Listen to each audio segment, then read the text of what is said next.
আলাইহিস সালাতু ওয়াস সালাম যখন ওই বান্দাটার সামনে দাঁড়াইব, বান্দা আজরাইলের সঙ্গে কথা বলার সময় ওই বান্দার জিহ্বাটা দুই চোয়ালের মাঝখানে কামড় পরে এভাবে আটকা পড়ে যাবে। এবার বান্দা আজরাইলকে চোখের ইশারা দিয়া বোঝানোর চেষ্টা করবে।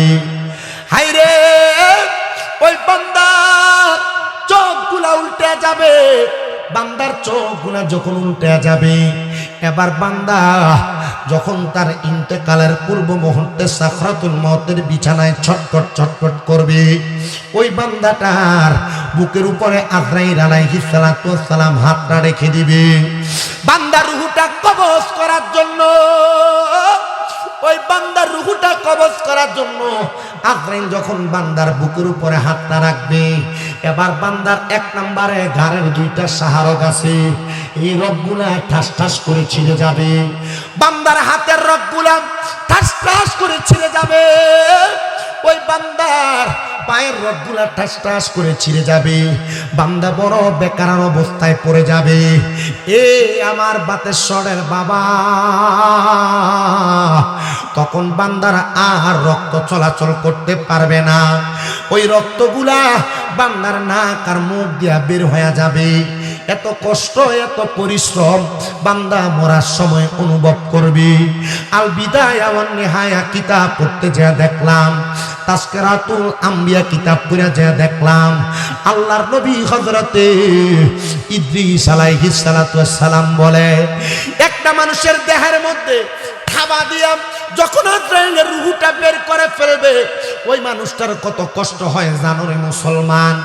একটা জীবিত বকরিকে জীবিত অবস্থায় লটকা দিয়া চামড়াটা টাইনা টাইনা ছিঁড়া ফেললে ওই বকরির যত কষ্ট হয়, একটা মানুষের দেহ তাইকা রূহটা টাইনা টাইনা বের করে ফেললে তার এত বেশি কষ্ট হয়।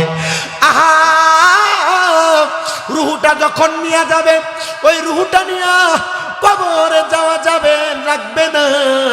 ওই সময় আজরাইল আলাইহিস সালাতু ওয়াস সালামকে ওই বান্দার রূহটা ডাক দিয়ে বলবে, আজরাইল, আমার রূহটা তুমি এত তাড়াতাড়ি কেন নিয়ে যাও? তুমি যদি জানতা আমার আল্লাহ তাআলা আমার জন্য কত যন্ত্রণাদায়ক কষ্ট রেডি করে রাখছে, তাহলে তুমি আমার রূহটা এত তাড়াতাড়ি নিয়ে যাইতা না, আরো কঠোর ভাবে আমার রূহটা তুমি নিয়ে যাইতা না, তুমি আরো আস্তে আস্তে নিয়ে যাইতা। আজরাইল ওই বান্দার রূহটা যখন নিব, তখন আজরাইল আলাইহিস সালাতু ওয়াস সালাম এইভাবে নাক বন্ধ করবেন, বন্ধ করে সামনের দিকে নিয়ে যাবেন। ওই বান্দাটার প্রথম স্টেশন যখন নিয়ে যাবে, প্রথম আসমানের সামনে দাঁড়ায়া দাঁড়ায়া অনেকগুলা ফেরেশতা দাঁড়ায়া দাঁড়ায়া ওই বান্দার দেহের দিকে থু থু নিক্ষেপ করবে। হায়রে, কেমন জীবন তুমি বানাইলা রে বাতেশ্বরের বাবা, কেমন জীবন তুমি গঠন করলা, একটা বার চিন্তা করে দেখো। ওই জীবনটা যখন তোমার পান পাখি উইরা যাবে, ওই সময় আজরাইল আলাইহিস সালাতু ওয়াস সালাম রূহ নিয়ে যাবে, নাকের মধ্যে কাপড় লাগায় দিবে। আহা, রূহটা নিয়া যখন প্রথম আসমানে যাবে, ডাইনে বামে 19 জন করে ফেরেশতা দাঁড়ায় থাকবে, আর ওই বান্দার রূহুর দিকে থু থু নিক্ষেপ করবে, থু থু নিক্ষেপ করবে। আজরাইল বলবে, কেন রে বান্দার দিকে থু থু নিক্ষেপ করা হয়? বলবে, বান্দা গুনাহ করার কারণে বান্দার রূহ থেকে দুর্গন্ধ আসতেছে, বেনামাজি হওয়ার কারণে, নামাজ ছেড়ে দেওয়ার কারণে, পরের হক মাইরা মাইরা খাওয়ার কারণে এই বান্দার রূহটা একটা দুর্গন্ধযুক্ত রূহ হয়ে গেছে। এ জগতের মানুষ শুনো, ওই বান্দাটারে ফেরেশতারা পর্যন্ত থুতু দিবে। তোমার মন চাইলে তুমি নামাজ ছাড়ো, আমি তোমারে বাধা দিব না। তোমার মন চাইলে তুমি পরের হক মাইরা খাও, আমি তোমারে বাধা দিব না।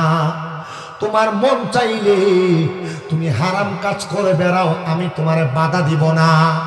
যদি তুমি এই কঠিন শাস্তিগুলা অনুভব করতে পারো, সহ্য করতে পারো, তুমি গুনার কাজ করলে আমার কোনো কিছু আসে যায় না। তবে আমি চাই না রে এই বাতের বাতেশ্বর বরুড়ার কোন মানুষ দুজকের আগুনের মধ্যে জ্বলুক, আমি চাই না রে কোনো মা বোনেরা দুজকের আগুনে জ্বলুক। যদি বাঁচতে চাও এখনো সময় আছে, ঈমানওয়ালা আমলওয়ালা হয়ে যাও। ওই বান্দাটার নিয়ে আসমানের ডাইনে বামের সামনে কোনো জায়গায় যাওয়া যাবে না। আল্লাহ ওই বান্দাটার ঠিকানা কোন জায়গায়? বলে বান্দার ঠিকানার কোনো জায়গায় না। ইন্নাল্লাযীনা কাফারু মিন আহলিল কিতাবি ওয়াল মুশরিকিনা ফি নারি জাহান্নামা খালিদিনা ফিহা। ওই বান্দাটা দুনিয়াতে কুফরি করেছে, ওই বান্দাটা দুনিয়াতে আহলে কিতাবের অন্তর্ভুক্ত ছিল, ওই বান্দাটা মুশরিক ছিল, বান্দাটা মানুষের সঙ্গে মুনাফিকি করেছে। এই জন্য এই বান্দাটার ঠিকানা হলো জাহান্নাম। এবার বান্দাটার জাহান্নামের দিকে নিয়ে যাওয়া হবে। বাতেশ্বরের মানুষে জাহান্নামে যখন বান্দাটারে টাইনা টাইনা নিয়ে যাওয়া হবে, ওই বান্দাটারে জাহান্নামের আগুনের প্রজ্বলিত বিভীষিকাময় লালার মধ্যে ফেলা দিবে। আরে কবর কবর কবর, এই কথা নিয়ে আপনারা হয়তো চিন্তা করতে পারেন। কবরের মধ্যে তিনটা প্রশ্ন করব, মান রাব্বুকা ওয়া মান দীনুকা ওয়া মান নাবিয়ুকা। আপনি প্রশ্নের জবাব দিতে পারলে জান্নাতি, না পারলে জাহান্নামী। ডাহা মিথ্যা কথা রে, প্রশ্নের জবাব সবাই দেওয়া লাগবে না। বলে হুজুর কি বলেন? আরে বাবা, প্রশ্ন তো একটা স্বাভাবিক ইন্টেরিয়র মেনটেন করা, একটা ফর্মালিটি মেনটেন করা। কবরে যাওয়ার পর সবাইকে প্রশ্ন করবে না। যারা গুনাহকে গুনাহ যায় না, বারবার গুনাহ করছে, তার আবার কিসের প্রশ্ন? যারা নামাজ ছেড়ে দেওয়া ফাসিকি জানার পর আবার ছেড়ে দিছে, তারা কেন দ্বিতীয়বার প্রশ্ন করবে?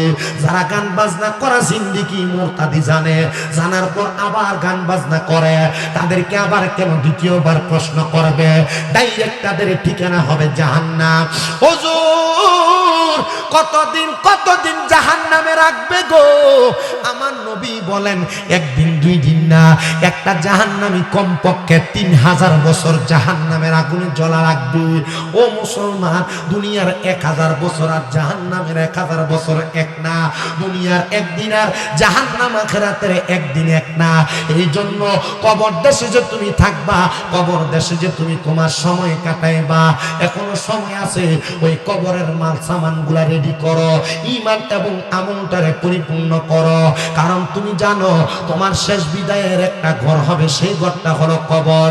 ওই মাটির ভিতরে তোমায় থাকতে হবে। আশেক লেখে একদিন মাটির ভিতরে হবে ঘরে মন আমার, কেন বান্ধ দালান ঘর রে মন আমার, কেন বান্ধ দালান ঘর।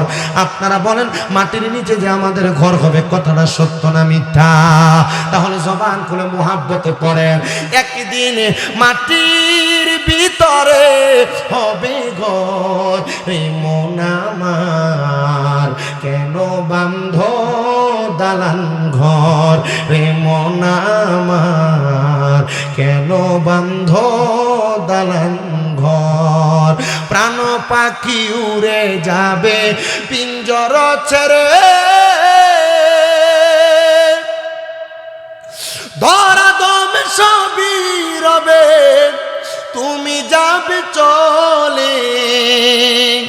বন্ধু বান্ধব যত, মাতা পিতা তারা সুত, বন্ধু বান্ধব যত, মাতা পিতা তারা সুত, সকলে করবে তোমায় পর রে মন আমার, কেন বান্ধ দালান ঘর রে মন আমার, কেন বান্ধ দালান ঘর। একদিন মাটির ভিতরে হবে ঘরে মন আমার, কেন বান্ধ দালান ঘর। দেহ তোমার চর মাচর গলে পচে যাবে, শিরায় উপশিরা গুলো ছিন্ন ভিন্ন হবে। দেহ তোমার চর মোচর গলে পচে যাবে, শিরায় শিরাগুলো ছিন্ন ভিন্ন হবে, মুন্ডু মেরুদণ্ড সবই হবে খণ্ড খণ্ড, দণ্ড মেরুদণ্ড সবই হবে খণ্ড খণ্ড, পড়ে রবে মাটি রবি তরে। মন আমার কেন বান্ধ দালান ঘর রে, মন আমার কেন বান্ধ দালান ঘর। বাতেশ্বর মহিষপুকুরে পদুয়ার পার সুন্নি যুব সমাজ দুনিয়া থেকে বিদায় নিয়ে কবরে যাইবা। ওই কবরটা যদি জাহান্নাম হয় তোমার বড় কষ্ট, কবরটা যদি জাহান্নাম হয় তোমার এই দুনিয়ার জিন্দেগি বৃথা, কবরটা যদি বিভীষিকাময় আগুনের মতো হয় তোমার জিন্দেগিটা বৃথা। সাহাবায়ে কেরাম বলে, ইয়া রাসূলুল্লাহ, ও মায়ের নবী, আপনি বলেন না ওই কবরের মধ্যে যাওয়ার পর উম্মতে মুহাম্মদীরা কেমন অবস্থায় থাকবে? বলে তিনটা অবস্থা রে। জাহান্নামের আগুন লাল ধাউ ধাউ করা আগুনের মতো জ্বলতে থাকবে। ওই বান্দাটারে 1000 বছর আগুনের মধ্যে জ্বালাইবো, 1000 বছর লাগবে না, মাত্র 3টা মিনিট যদি শরীরটা ধাউ ধাউ করা আগুনে জ্বলে, পুরাটা শরীর জ্বলে একবারে পোড়া পোড়া কাঠের মতো হয়ে যাবে, কয়লার মতো হয়ে যাবে। বারবার আপনারা ফায়াকুন বলে শরীরটার জোড়া লাগানো হবে। ও আল্লাহ, একবার তো আমারে আগুনে পুরাই নেই, আমার দেহটা জইনা শেষ হয়ে যায়, বারবার কেন আমারে কষ্ট দেওয়া হবে? বলে অন্য কোনো কারণে না, তুমি বারবার গুনার কাজ করেছো, গুনাহ জানার পরে আবার পাওটা বাড়াইছো, বারবার বারবার কইরা তুমি পরের সম্পদ হকগুলা মাইরা মাইরা খাইছো। আমারে বাতেশ্বরের বাবা শুনো, 1000 বছর লাল আগুনে জ্বালায়া পুড়ায়া এবার আগুনের রংটারে আমার আল্লাহ তাআলা সাদা ধোঁয়াযুক্ত বানাইবো। ওই আগুনের মধ্যে আরো 1000 বছর জ্বালায়া এবার আগুনটারে কালো ধোঁয়াযুক্ত বানায়া ওই আগুনের মধ্যে আরো 1000 বছর জ্বালাইবো। 3000 বছর জ্বালানোর পরে নবী যখন হাদিসে মুবারাকা বলে, মসজিদে নববীর মিম্বরের সামনে আমার নবীজির পাশে আহলে সুফা 70 মতান্তরে 72 জন সাহাবা নবীর সামনে বসা আর ডাক দিয়ে বলি, ইয়া রাসূলুল্লাহ, এই 3000 বছর জ্বালায়া আমার আল্লাহ কি তাদেরকে একটু শান্তির জায়গা দিবে না? নবী বলে, কলা না, হ্যাঁ অবশ্যই। ওই বান্দাটারে তাকাসুর নামক একটা জায়গার মধ্যে দাঁড় করানো হবে। ওই বান্দাটা সেই জায়গার মধ্যে দাঁড়ায়া আফসোস করতে থাকবে, বান্দাটার দেহ জ্বালায় পড়ে বান্দারে দাঁড় করাবে। এবার প্রশ্ন করবে, বান্দা কি বলবা বলো? আপনি আমি যদি বলার সুযোগ পাই, আপনি মনে করতেছেন বলবেন আল্লাহ মাফ করে দাও, মনে হয় আপনি বলতেছেন আল্লাহর কাছে ক্ষমা চাইবেন না। নবী বলে, উম্মত শুনো, ওই বান্দা তখন না না বলবে না, বান্দা ক্ষমা চাইবে না, বান্দা 3 বার বলবে পানি পানি পানি, বান্দা 3 বার পানি পানি করে চিৎকার করবে। বান্দা 3000 বছর আগুনের মধ্যে জ্বলার কারণে, তাকাসুর নামক জায়গাতে দাঁড়ায় থাকার কারণে ওই বান্দার গলাটা একবারে কাঠ শক্ত হয়ে যাবে। হায়রে এত কষ্ট রে ও বাতেশ্বরের মা, ব্যাপুরদা চইলা স্বামীর আদেশ অমান্য কইরা তুমিও কিন্তু সেই জাহান্নাম তাড়াতাড়ি তোমার হাতের কাছে আনতেছ। ওই বান্দাটা ওই জাহান্নামের কঠিন শাস্তি সহ্য কইরা তাকাসুর নামক জায়গার মধ্যে যখন বান্দা দাঁড়াইব, 3 বার যখন পানি পানি বলে চিৎকার করবে, সাহাবায়ে কেরাম কান্দে আর কয়, ইয়া রাসূলুল্লাহ, তখন কি ওই বান্দাটারে পানি দেওয়া হবে? নবী বলে, হ্যাঁ পানি দেওয়া হবে, তবে সাধারণ কোনো পাত্রে না, এমন একটা পাত্র যেটা আমরা প্লাস্টিকের পানি খাই, মগ মেলামাইনের গ্লাস, এটার মধ্যে পানি খাই, লোহার গ্লাস বলেন পানি খান, কাছের গ্লাস কোন আপনি পানি খান, কিন্তু আপনি যখন জাহান্নামী হয়ে যাবেন, আপনার যে পাত্রের মধ্যে করে পানি দেওয়া হবে, ওই পাত্রটা হবে একবারে লোহার গরম পাত্র।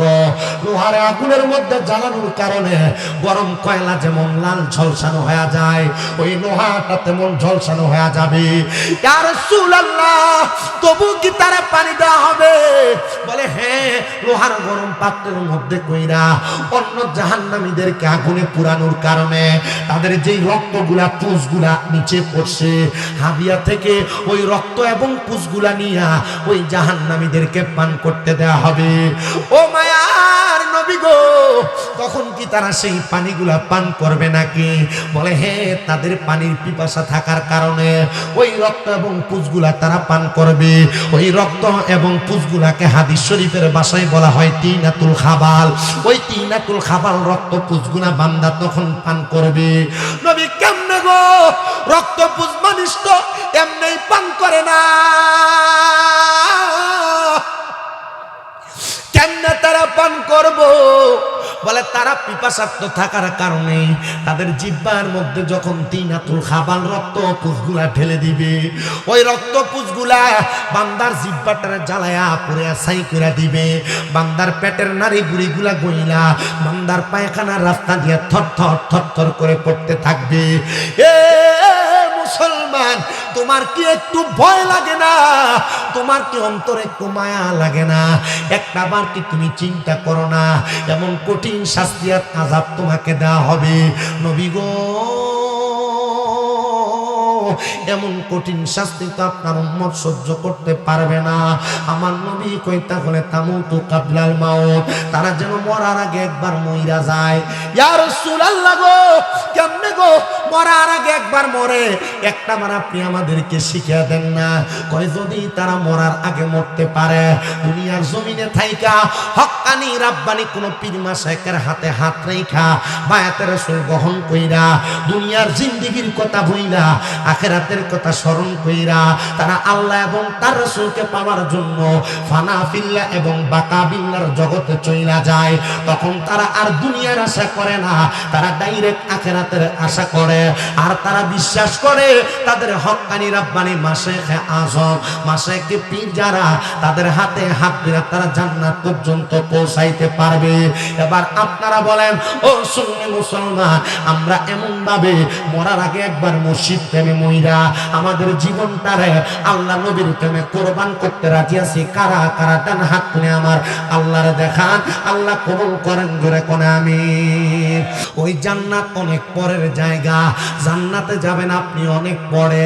জান্নাতে যাওয়ার আগে আপনি দুনিয়াতে সাকরাতুল মাউতের বিছানায় শোয়া লাগবে।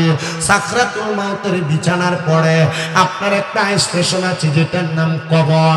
ওই কবরের পরে আরেকটা জায়গা আছে, যেই জায়গাটা বড় মারাত্মক, সেটা হলো হাসরের ময়দান। হাসরের পরে আরেকটা জায়গা শেষ হওয়ার মুহূর্তে, ওই জায়গাটার নাম হলো মিজান। মিজানের পরে আরেকটা জায়গা আছে, যেই জায়গাটার নাম হলো ফুলসেরাত। ওই ফুলসেরাতের পরে দুইটা জায়গা, ডান দিকে জান্নাত এবং বাম দিকে জাহান্নাম। আপনি জান্নাতের আশা অনেক আগে করতেছেন, আগে একটা বার চিন্তা করেন না সাকরাতুল মাউতে আপনার কি অবস্থা হবে, কবরে আপনার কি অবস্থা হবে, হাসরে আপনার কি অবস্থা হবে, মিজানে আপনার কি অবস্থা হবে, ফুলসেরাতে আপনার কি অবস্থা হবে। এবার আপনি যদি এই বিষয়গুলো জানতে চান আর বুঝতে চান, আপনি একটু সহজ সাধ্যভাবে বোঝার চেষ্টা করেন। দুনিয়াতে মানুষ আছে দুই প্রকার, একটা হলো ইবাদতকারী আবেদ বান্দা, আর একটা হলো ইবাদত না করা নরমাল বান্দা। এই দুই প্রকার বান্দা, এক জাত হবে জান্নাতি, আরেক জাত হবে জাহান্নামী। আমি আমার কোরআনুল কারীমের আয়াত যখন তেলাওয়াত করতেছিলাম, আমি আপনাদের কাছে দুইটা আয়াত তেলাওয়াত করেছি।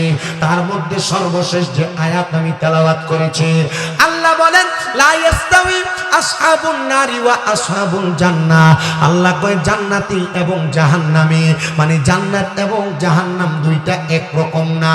আল্লাহ গো, আপনি কেন এক রকম না বললেন? তাহলে কোনটা ভালো তার একটা উদাহরণ বলেন না। আল্লাহ বলে, এ বান্দা, আসহাবুল জান্নাতি হুমুল ফাইজুন, যারা জান্নাতি তারা হলো সফল কাম, যারা জান্নাতের অধিবাসী তারাও হলো সফল কাম। হুজুর নামাজ আদায় করে, রোজা রাখে, হজ করে, যাকাত দেয়, দান সদকা করে, ইবাদত করে, পরের হক মেরে মেরে খায় না, সুদের টাকা ঘুষের টাকা খায় না, এই মানুষগুলা জান্নাতি হবে। কিন্তু যারা নামাজ আদায় করে না, তারা দুনিয়ার জমিনে গুনাহ করতে করতে তাদের কলব মরে গেছে, তাদের রূহটা একটা দুর্গন্ধযুক্ত রূহ হয়ে গেছে। এদের অবস্থাটা একটাবার আমাদেরকে জানান করে দেন না। ওই সাকরাতুল মাউতের বিছানায় আপনার সন্তান আপনার পাশে থাকবে, আপনার মা আপনার পাশে থাকবে, আপনার স্ত্রী আপনার পাশে থাকবে, আপনার আত্মীয় স্বজন, আপনার বন্ধু বান্ধব আপনার পাশে থাকবে। কিন্তু যখন আপনার কাছে আজরাইল আলাইহিস সালাতু ওয়াস সালাম হাজির হয়ে যাবে, তখন কিন্তু আপনার সবচাইতে কষ্টের একটা মুহূর্ত। ও মুসলমান, কেমন কষ্টের মুহূর্ত শোনো গো। এমন কষ্টের মুহূর্ত, আজরাইল আলাইহিস সালাতু ওয়াস সালাম সামনে আসার আগে আমার আল্লাহ তাআলা দুইজন ফেরেশতাকে আপনার সামনে সাকরাতুল মাউতের বিছানার মধ্যে পাঠিয়ে দেবে। যেই ফেরেশতাদের চোখগুলা নীল রঙের, দেখায় আপনি ভয়ে বিছানায় প্রস্রাব পায়খানা করে দিবেন। হায়রে যুবক, এ বাতেশ্বর পদুয়ার পাহাড় এলাকার, আজকে এই বাতেশ্বরের মহেশপুকুরি এলাকার আশেপাশে এলাকার যুব সমাজ, আপনারা যারা যারা বয়ান শ্রবণ করতেছেন, একটা বার অন্তরের কানটা লাগিয়ে শোনেন। ওই মৃত্যুর বিছানায় যখন দুইটা ফেরেশতা আপনার আমার সামনে চলে আসবে, ওই ফেরেশতাদেরকে দেখা বান্দা ভয়ে বিছানার মধ্যে প্রস্রাব পায়খানা করে দিবে। হায়রে বেনামাজি একটা বান্দা, হারামখোর একটা বান্দা, পরের হক খানেওয়ালা একটা বান্দা, কবরে যাওয়ার পরবর্তী সময় তো অনেক পরে ওই বান্দাটা দুনিয়াতে থাকতে অবস্থা বড় খারাপ হয়ে যাবে। এবার আপনারা বলেন, যে বান্দাটা বিছানায় প্রস্রাব পায়খানা করবে, এটা তো দুনিয়ার কোনো ভালো বান্দা না। আপনারা বলেন, এমন খারাপ মানুষ নামাজও পড়ে, সুদের টাকা খায়, এমন মানুষ বান্দেশ্বর এলাকায় আছে না নাই? আমাদের সমাজের মানুষ এই সুদখোর, ঘুষখোর, হারামখোর গুলারে ধরে নিয়ে মসজিদের সভাপতি বানায় দেয়। কথা কোন না? আছে না নাই? এমন সুদখোর, ঘুষখোর, হারামখোর গুলারে নিয়ে এলাকার মধ্যে সত্তার মাতাব্বরির দায়িত্ব দেয়। কথা কোন না? আছে না নাই? মানুষের জায়গা দখল করে, পরের হক মেরে মেরে খায়, এমন লোকগুলা সমাজের মধ্যে নেতৃত্ব দেওয়ার কাজ করে। না না না, এদের তো একটু লজ্জা থাকার প্রয়োজন। বলে, হুজুর কি বলেন, এদের লজ্জা থাকবে কেমনে? এরা পরের হক খাইতে খাইতে এদের অভ্যাস হয়ে গেছে। এরা মানুষের সম্পদ জুলুম করতে, দখল করতে করতে অভ্যাস হয়ে গেছে। না, যদিও শুরুতে চিরতে দেখতে তাদেরকে মানুষের মতো লাগে, আসলে তারা মানুষ না, এরা মানুষ নামের জানোয়ার। বলে, হুজুর এটা কেমন কথা বললেন? আমি বলি না রে, আমি বলি না। আপনার সেই চোখ নাই বিদে আপনি এখনো দেখেন না, আপনি এখনো বোঝেন না। বোঝার জন্য, দেখার জন্য আপনার এমন একটা চোখের প্রয়োজন। আমি আপনাদেরকে সেই চোখ হলে একজন মানুষের কথা বয়ান করে শোনায় দিব। তার আগে আমি আপনাদেরকে শোনাই একটা বেঈমান বেআমল বান্দাটার অবস্থাটা কি হয়, একটু মনোযোগ লাগে শোনেন। বাতেশ্বর এলাকার বাবা, ওই বান্দা যখন বিছানাতে প্রস্রাব পায়খানা করে দেয়, এবার বান্দাটার সামনে আজরাইল আলাইহিস সালাতু ওয়াস সালাম দাঁড়ায়। ওই বান্দা তার জবান দিয়া বোঝানোর চেষ্টা করে, আজরাইল এখন তুমি আমার রূহটা কবজ কইরো না, কারণ আমি এখনো পর্যন্ত মরণের প্রস্তুতি গ্রহণ করি নাই। দুনিয়ার মানুষ কোনো জায়গায় মেহমান হয়ে গেলে যাওয়ার সময় সামান্য পড়েও কোন হাদিয়া নিয়ে যায়। আমি যে কবরের মধ্যে যাব, আমার কবরের কোনো সামান রেডি হয় নাই, আমার একটু সময় দাও, আমার একটু সুযোগ দাও। না না না, তখন কোনো সময় দেওয়া হবে না। আজরাইল যখন বান্দার দিকে তাকাইব, বান্দা যখন কথা বলার চেষ্টা করব, ওই বান্দার দুই দাঁতের চোয়ালের মাঝখানে বান্দার জিহ্বাটা আটকা পুরা কামড় পুরা যাইব, বান্দা বড় কষ্ট পাইব। ওই কষ্ট পেয়ে বান্দা যখন চুপ হয়ে যাবে, এবার বান্দাটা চোখের ইশারা দিয়ে আজরাইলকে বোঝানোর চেষ্টা করবে। আজরাইলের এমন ভয়ঙ্কর বিকট চেহারা, ওই চেহারাটা দেখা বান্দার চোখ একবারে কপালের দিকে ঘুরে যাবে, বান্দার চোখ উল্টে যাবে। ওই বান্দাটা বড় হাই হুতাশ করতে থাকবে। মাহফিল কমিটি যদি শুনে থাকেন, তাবারুকটা নিয়ে আসেন। আমি আমার ওয়াজ একটানা করব। আমার ওয়াজে কোনো ডাইনে বামে সময় সুযোগ আমি লস করি না। আমি মানুষ যতক্ষণ আছে এদেরকে আমি আমার ডাইরেক্ট ধারাবাহিক আলোচনা শোনাই। যদি আপনারা অল্প কিছুক্ষণ সময় যদি আমার এই ওয়াজটা চলে, কষ্ট হবে আপনাদের। ওয়াজটাকে শুনতে আপনাদের ভাল লাগতেছে? একটু শুনেন কষ্ট করে। আমি তো আসছিলাম এদিকে, কোথায় যেন আদ্রানা কোথায় আসছিলাম না একবার, আমার মনে হয় একবার না দুইবার আমি আসছি। আমি ধারাবাহিকভাবে আপনাদেরকে কথাগুলো বলবো, আপনার ধারাবাহিকভাবে শুনবেন। কোরআন হাদিসের আলোচনা জাস্টিফাই করার দায়িত্ব আপনার। তবে মনে রাখতে হবে, আমি 1-1.5 ঘন্টা ওয়াজ করলাম আর 2-3টা কোরআনের আয়াত পড়লাম না, এটা দিয়ে কেউ ওয়াজ কামইব? কথা বল, কামইব? আমি এই জন্য আপনাদেরকে ডাইরেক্ট কথা সরাসরি বলছি। আমার ওয়াজের ধারাবাহিকতায় কোরআন সুন্নাহ ভিত্তিক কতটুকু হয়, যে কথাটা কোরআন সুন্নাহ ভিত্তিক সেটা আপনি মানবেন। আল্লাহ কবুল করেন, পড়েন আমিন। তাবারুকটা নিয়ে আইসে এখানে রাখতে কোন আমার ওয়াজ শেষ হবে, এরপরে তাবারুক আমার কাছে বেশি ভালো লাগতেছে। বাতেশ্বরের মাহফিলে আসার পর আমি দেখতেছি এলাকার মুরব্বী নেকেরাম যারা আছেন, আপনারা বয়োজ্যেষ্ঠ মানুষ, আপনারা মাহফিলে আছেন, এই জিনিসটা সবচাইতে ভালো। বহু এলাকার ভিতরে, বহু জায়গার ভিতরে মুরব্বীরা পোলাপান মাহফিল করে, মুরব্বীরা সায় দেয় না। আপনাদেরকে এটার জন্য আন্তরিক শুভেচ্ছা, মোবারকবাদ, শুকুর গুজার, আল্লাহর পক্ষ থেকে জাযাকুমুল্লাহ কামনা করছি। আল্লাহ আপনাদেরকে উত্তম জাযা প্রদান করুন। আজকের ওয়াজটা আপনাদের জন্য যেমন উপকারী, যুবকদের জন্য আরো উপকারী, মা বোনের জন্য আরো উপকারী। আল্লাহ কবুল করেন। জোরে পড়েন আমিন, আর মুহাব্বতে পড়েন আমিন। আমার মুসলমান শোনো, আজরাইল আলাইহিস সালাতু ওয়াস সালাম যখন ওই বান্দাটার সামনে দাঁড়াইব, বান্দা আজরাইলের সঙ্গে কথা বলার সময় ওই বান্দার জিহ্বাটা 2 চোয়ালের মাঝখানে কামড় পরে এভাবে আটকা পড়ে যাবে। এবার বান্দা আজরাইলকে চোখের ইশারা দিয়া বোঝানোর চেষ্টা করবে। হাইরে, ওই বান্দার চোখগুলা উল্টে যাবে। বান্দার চোখগুলা যখন উল্টে যাবে, এবার বান্দা যখন তার ইন্তেকালের পূর্ব মুহূর্তে সাকরাতুল মওতের বিছানায় ছটফট ছটফট করবে, ওই বান্দাটার বুকের উপরে আজরাইল আলাইহিস সালাতু ওয়াস সালাম হাতটা রেখে দিবে বান্দার রূহটা কবজ করার জন্য। ওই বান্দার রূহটা কবজ করার জন্য আজরাইল যখন বান্দার বুকের উপরে হাতটা রাখবে, এবার বান্দার 1 নম্বরে ঘাড়ের 2টা সাহারক আছে, এই রগগুলা ঠাস ঠাস করে ছিঁড়ে যাবে। বান্দার হাতের রগগুলা ঠাস ঠাস করে ছিঁড়ে যাবে। ওই বান্দার পায়ের রগগুলা ঠাস ঠাস করে ছিঁড়ে যাবে। বান্দা বড় বেকার অবস্থায় পড়ে যাবে। এ আমার বাতেশ্বরের বাবা, তখন বান্দার আর রক্ত চলাচল করতে পারবে না। ওই রক্তগুলা বান্দার নাক আর মুখ দিয়া বের হয়ে যাবে। এত কষ্ট, এত পরিশ্রম বান্দা মরার সময় অনুভব করবে।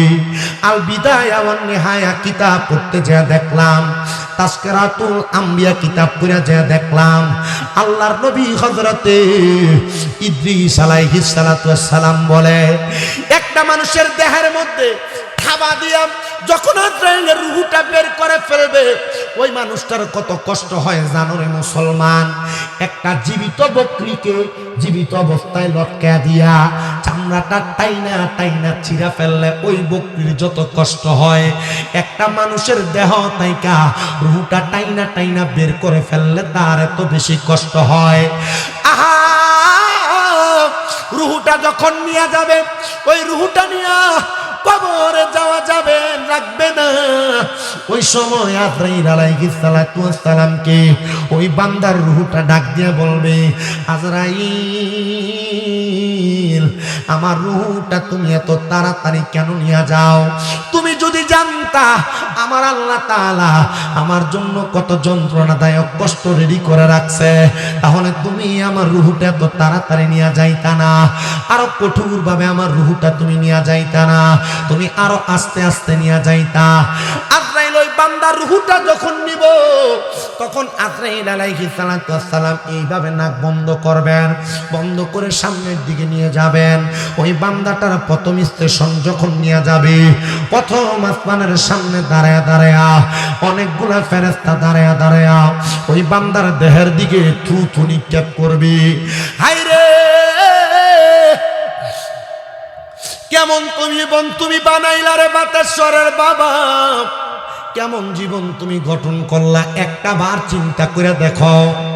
ওই জীবনটা যখন তোমার পান পাখি উইরা যাবে, ওই সময় আজরাইল আলাইহিস সালাতু ওয়াস সালাম রূহ নিয়ে যাবে, নাকের মধ্যে কাপড় লাগায় দিবে। আহা,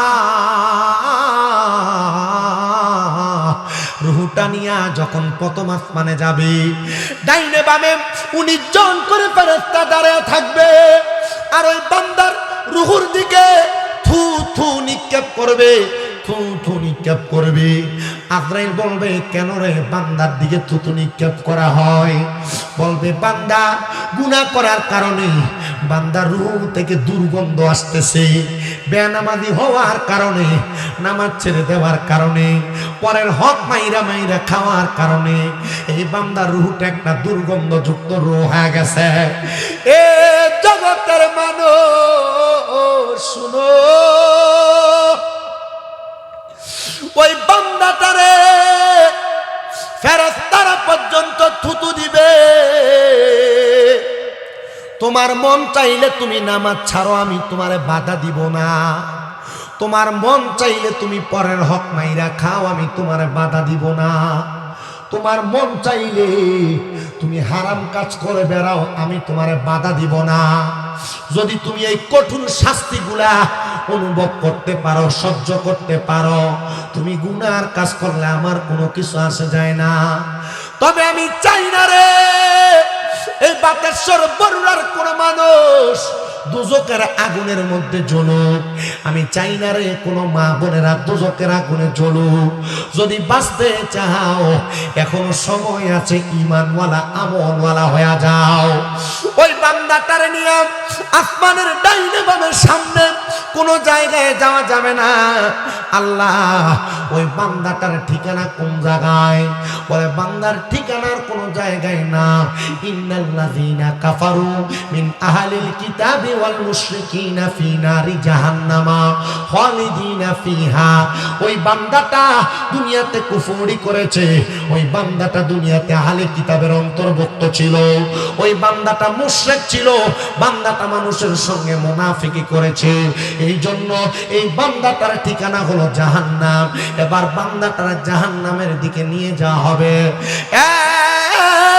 বাতেশ্বরের মানুষে জাহান্নামে যখন বান্দাটারে টাইনা টাইনা নিয়ে যাওয়া হবে, ওই বান্দাটারে জাহান্নামের আগুনের প্রজ্বলিত বিভীষিকাময় লালার মধ্যে ফেলা দিবে। আরে কবর কবর কবর, এই কথা নিয়ে আপনারা হয়তো চিন্তা করতে পারেন। কবরের মধ্যে 3টা প্রশ্ন করব, মান রাব্বুকা ওয়া মান দীনুকা ওয়া মান নাবিয়ুকা। আপনি প্রশ্নের জবাব দিতে পারলে জান্নাতি, না পারলে জাহান্নামী। ডাহা মিথ্যা কথা রে, প্রশ্নের জবাব সবাই দেওয়া লাগবে না। বলে, হুজুর কি বলেন? আরে বাবা, প্রশ্ন তো একটা স্বাভাবিক ইন্টেরিয়র মেনটেন করা, একটা ফর্মালিটি মেনটেন করা। কবরে যাওয়ার পর সবাইকে প্রশ্ন করবে না। যারা গুনাহকে গুনাহ যায় না, বারবার গুনাহ করছে, তার আবার কিসের প্রশ্ন? যারা নামাজ ছেড়ে দেওয়া ফাসিকি জানার পরও আবার ছেড়ে দিছে, তারা কেন দ্বিতীয়বার প্রশ্ন করবে? যারা গান বাজনা করা জিন্দেগি মুরতাদি জানে, জানার পর আবার গান বাজনা করে, তাদেরকে আবার কেন দ্বিতীয়বার প্রশ্ন করবে? ডাইরেক্ট তাদের ঠিকানা হবে জাহান্নাম। হুজুর কতদিন কতদিন জাহান্নামে রাখবে গো? আমার নবী বলেন, একদিন 2 দিন না, একটা জাহান্নামী কমপক্ষে 3000 বছর জাহান্নামের আগুনে জ্বলা রাখবে। ও মুসলমান, দুনিয়ার 1000 বছর আর জাহান্নামের 1000 বছর এক না।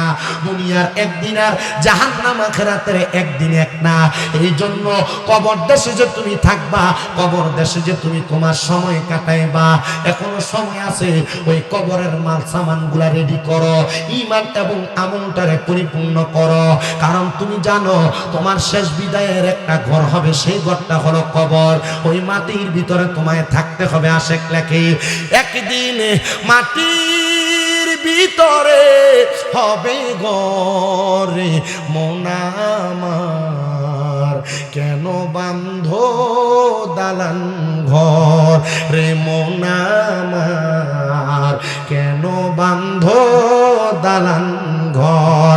আপনারা বলেন মাটির নিচে যে আমাদের ঘর হবে, কথাটা সত্য না মিথ্যা?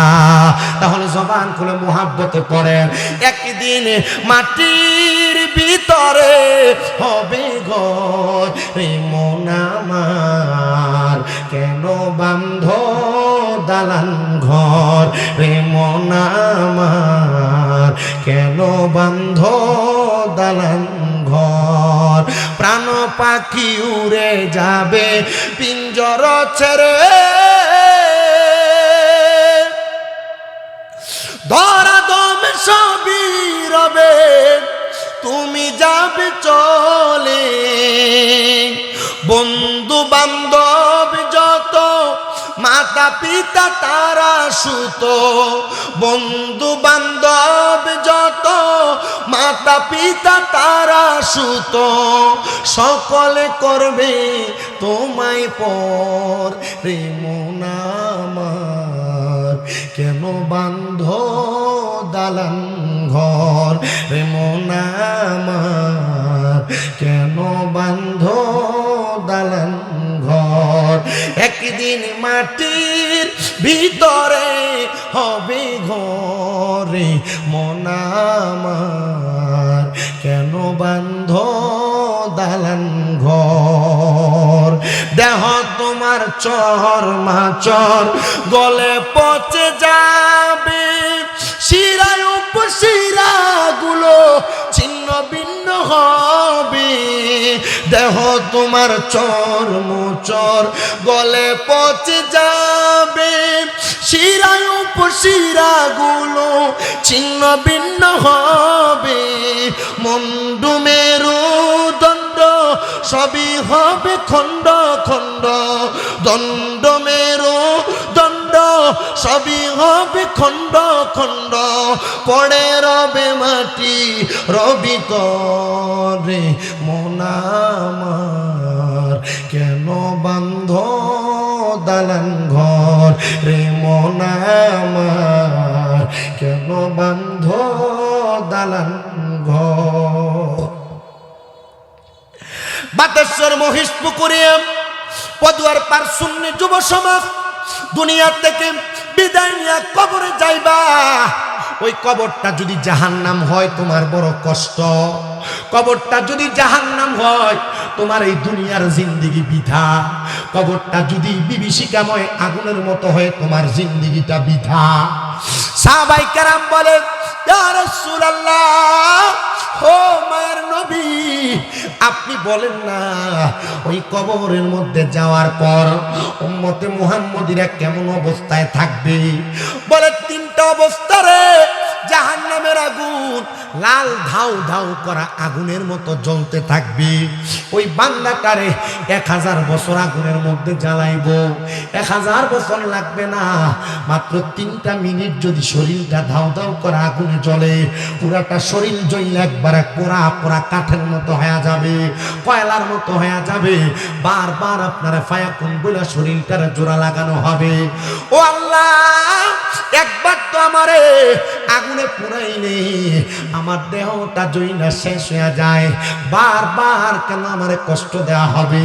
বলে অন্য কোনো কারণে না, তুমি বারবার গুনার কাজ করেছো, গুনাহ জানার পরে আবার পাউটা বাড়াইছো, বারবার বারবার কইরা তুমি পরের সম্পদ হকগুলা মাইরা মাইরা খাইছো।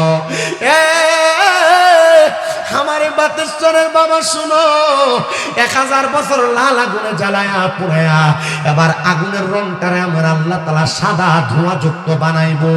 ওই আগুনের মধ্যে আরো 1000 বছর জ্বালায়া এবার আগুনটারে কালো ধোঁয়াযুক্ত বানায়া ওই আগুনের মধ্যে আরো 1000 বছর জ্বালাইবো।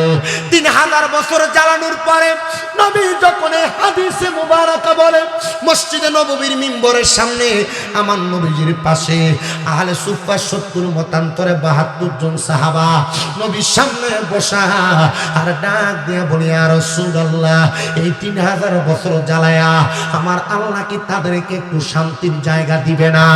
নবী বলে, কলা নাম, হ্যাঁ অবশ্যই। ওই বান্দা বান্দাটারে তাকাসুর নামক একটা জায়গার মধ্যে দাঁড় করানো হবে।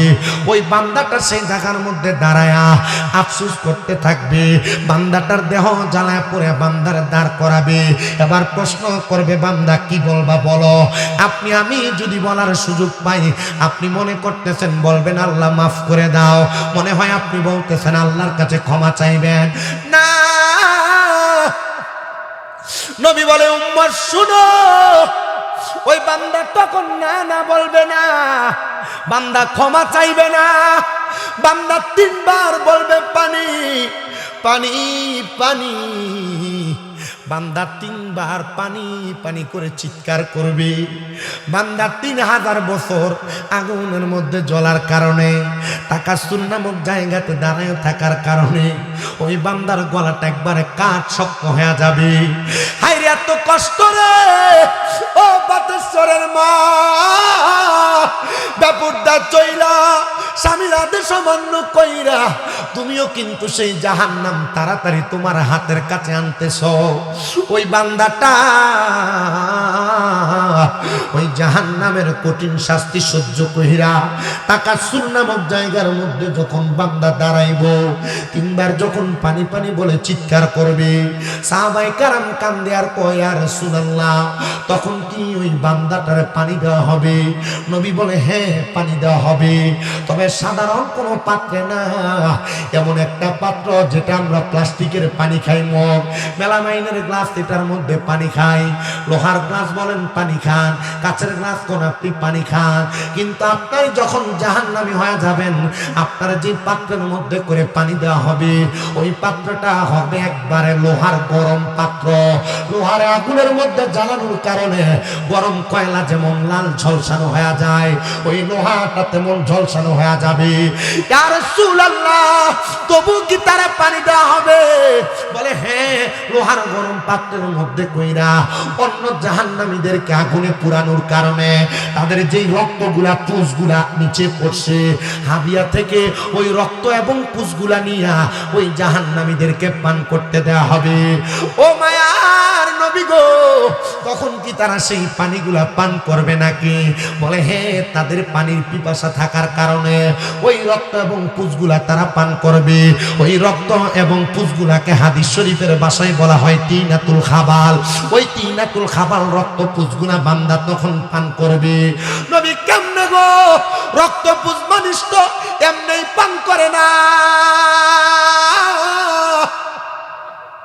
কেমনে তারা পান করবো?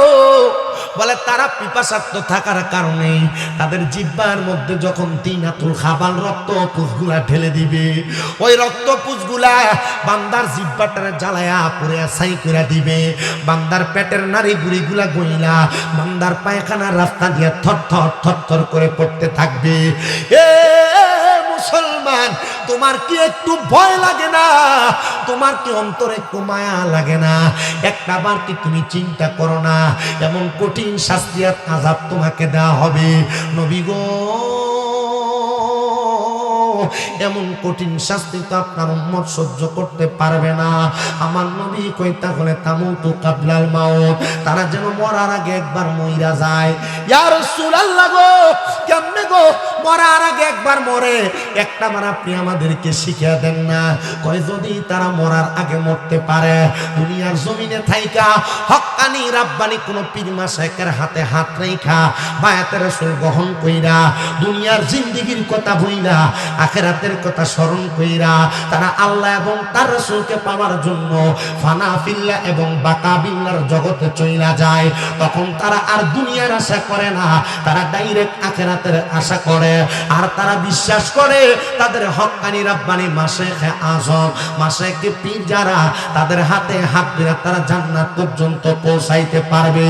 এবার আপনারা বলেন ও সুন্নি মুসলমান, আমরা এমন ভাবে মরার আগে একবার মসজিদ প্রেমে মইরা আমাদের জীবনটারে আল্লাহ নবীর প্রেমে কোরবান করতে রাজি আছি। কারা কারা ডান হাত তুলে আমার আল্লাহর দেখান, আল্লাহ কবুল করেন জোরে কোন আমিন।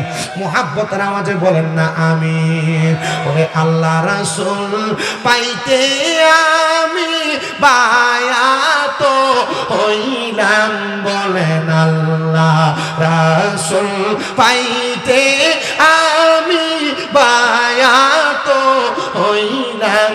মুর্শিদ চাঁদ হয় না যে বদনাম, মুর্শিদ চাঁদ হয়।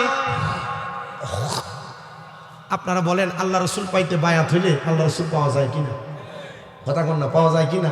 আমি জানি এই এলাকায় শাহপুর দরবারে অনেক মুরিদ আছে, কালিয়াপুর দরবারে অনেক মুরিদ আছে, আবেদ সালমাদানির দরবারে অনেক মুরিদ আছে, কৌসুম আজমান্ডার দরবারে অনেক বায়াত আছে, বিভিন্ন পীর মাশায়েখের বায়াত, চিটাঙ্গের হুজুরের বায়াত আছেন। আপনারা কোন তো আল্লাহ রসুল পাওয়ার জন্য মুর্শিদ ধরার দরকার আসেনি? একটু মুহাব্বতে কোন না আল্লাহ রাসূল পাইতে আমি বায়াত হইলাম, মুর্শিদ চান হয় না যে বদনাম, মুর্শিদ চান।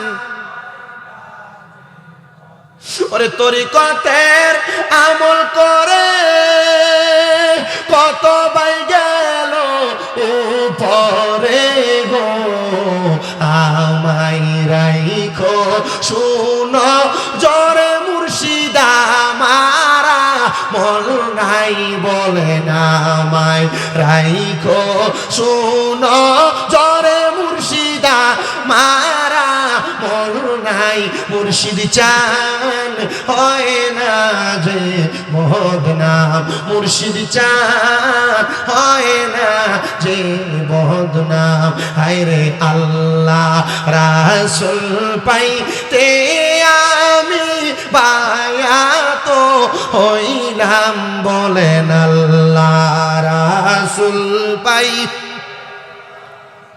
বায়াত হইলাম, মুর্শিদ চান হয় না যে বদনাম। ওরে তুমি যেদিন যাবে চলে আমাকে রাইখো সাথে গো, আমায় রাইখো শুনো জরে মুর্শিদ মারা মল নাই, বলেন আমায় রাইখো শুনো জরে মুর্শিদ মারা মল নাই, মুর্শিদ চান হয় না যে বদনাম, মুর্শিদ চান হয় না যে বদনাম। এবার আপনারা বলেন আল্লাহ এবং রাসূল পাওয়ার জন্য মুর্শিদ এবং পীর মাশায়েখদের দরকার আছে না নাই? কিন্তু আমরা সুন্নিরা যদি আল্লাহর ওলির মাজারে যাই, আল্লাহর ওলির দরবারে যাই, আমরারে বেদাতি আর ভণ্ড কয়ে কয়ে খেপায়, আমরারে বেদাতি আর ভণ্ড কয়ে কয়ে সেটায়। আপনারা কোন এমন প্রজাতির কয়েকটা মানুষ সমাজে আছে না নাই? আরে বাবা মুহাব্বতে কন্যা আছে না নাই? আল্লাহ কইনা বাতুশ রাব্বিকাল শাদীদ, নিশ্চয় আল্লাহর দ্বারা শক্ত দ্বারা। এতদিন পর্যন্ত আপনারা যারা মাজার পূজারি কয়া খেপাইছে, আমার আল্লাহ কয় বান্দা ধৈর্য ধরো, আমি আল্লাহ তাআলা যখন ধরবো এরা ছুটতে পারবে না। আমার আল্লাহ এদেরকে মন্দিরের পূজারি বানায় ছেড়ে দিছে। জানেন আপনারা আল্লাহর দ্বারা শক্ত। মাজার পূজারি কইছ আর তোমরা নিজের আরে ভালো মুসলমান দাবি করছো, আল্লাহকে রাখ মন্দিরের পূজারি বানিয়ে ছেড়ে দিছে। মুনাফিক কারা? পাঞ্জাবি আর টুপি লাগায়া মন্দিরে যায়া রোজার পূজার সমান যারা বলে এরা মুনাফিক, এরা বেঈমান, এদের সাথে ইসলামের সাথে কোনো সম্পর্ক না।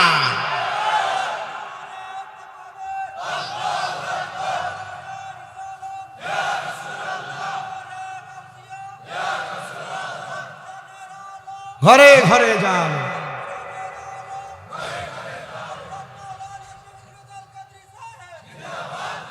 আমরা সারা জীবন কইছে মাজারে যে সিন্নিয়াত নামারু কয় এডি বলে ঘু, এডি বলে বেদাত।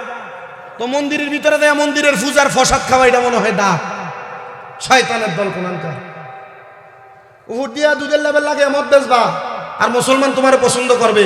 মুসলমান টের পাইছে তোমরা মৌলবী সাহেবরা মানুষকে বোঝায় আল্লাহর সর্বশক্তিমান করে শিরিক হইবে। নাউজুবিল্লাহ কয় না তো, মানুষকে বোঝায় যে নবীজির স্ত্রী মা খাদিজাতুল কুবরা রাদিয়াল্লাহু তাআলা আনহা কোনোদিন বলে নামাজই পড়ছে না। ফাক্কা বাটফারের দল কোরআনকার। মানুষ এখন বুঝে কারা ইসলাম এবং কোরআন সুন্নাহ বিরোধী, কারা ইসলামের পক্ষে কাজ করে, কারা ইসলামের বিপক্ষে কাজ করে। ইসলামকে পুঁজি বানায়া বাংলার জমিনে আল্লাহর ঈদেরকে মাইনাস করে মুসলমানদের কাছে কখনো স্থান পাবে না। মুসলমান বুঝে গেছে এরা মুনাফিক, এরা বেঈমান, এদের সাথে মুসলমানের কোনো সম্পর্ক থাকতে পারে না। আপনি ঠিক কইলো ঠিক, না কইলো ঠিক। কষ্ট হয় আপনারা? আরো কইতাম যা কইছে এটা হজম করো কাকে। হেরার দলের লোকে কয় বাতিজা এখন আর মানুষকে কইতাম পারি না, আমরা মৌলবী সাহেবরা আমরারে ফসাই দিছি। দলের কথাটা কইতাম গেলই আয়া কি সুন্দর কয় ইতা কইতে নাইছেন আপনি, আপনার মৌলবী সাহেবরা ঠিক করে কথা কয় না। আমার ওয়াজকে আপনারা পছন্দ হইতেছে না, ভাল লাগতেছে? ভালো লাগার ওই কথা। আমি বরুড়াতে ফুরান বক্তা, আমি বরুড়ায় নতুন না, সবসময় বরুড়াতে মাহফিল।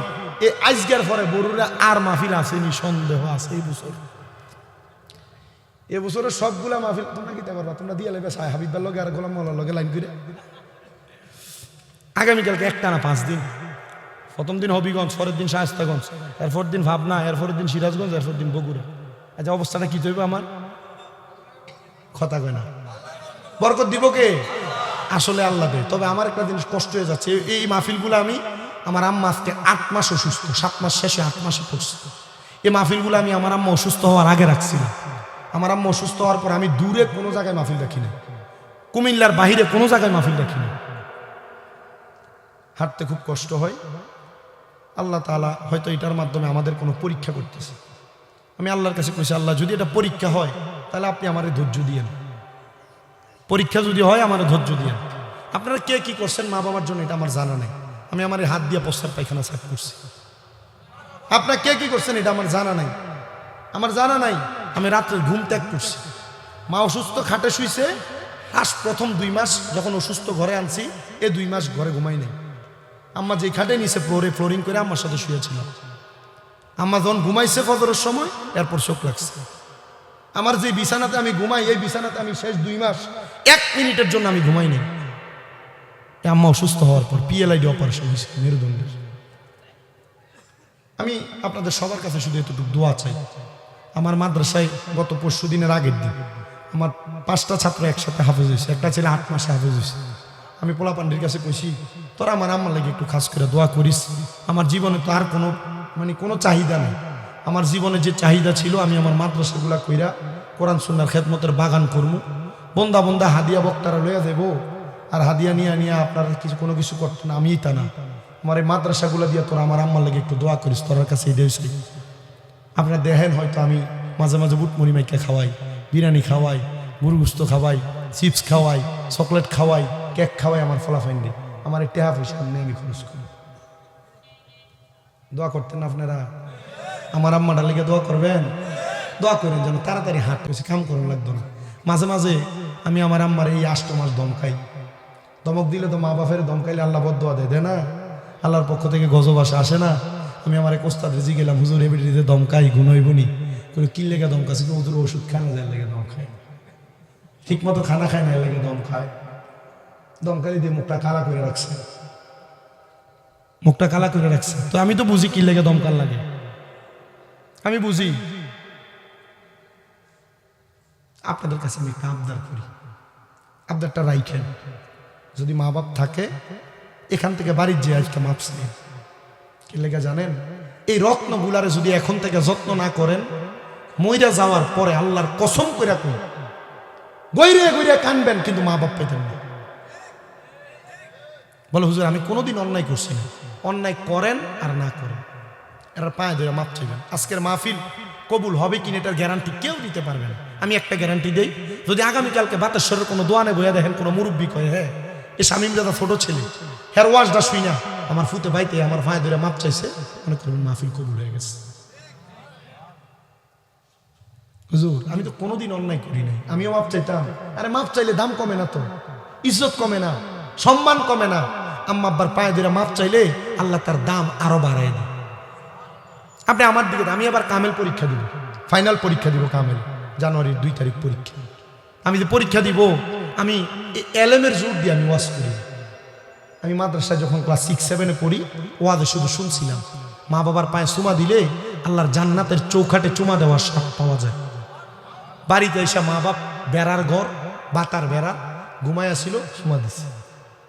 ওই 2017 সাল থেকে ওয়াজ করি, হিসাব করেন 18, 17, 18, 19, 20, 21, 22, 23, 24, 25 চলে 9 বছর ওয়াজ।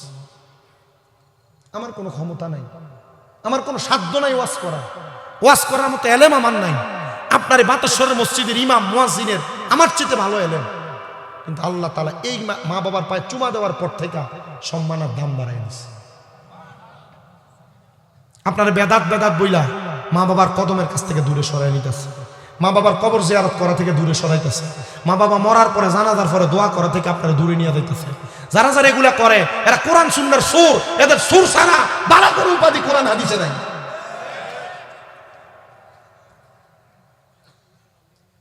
সালাম ফিরিয়ে লাস্টে দৌড় মারে।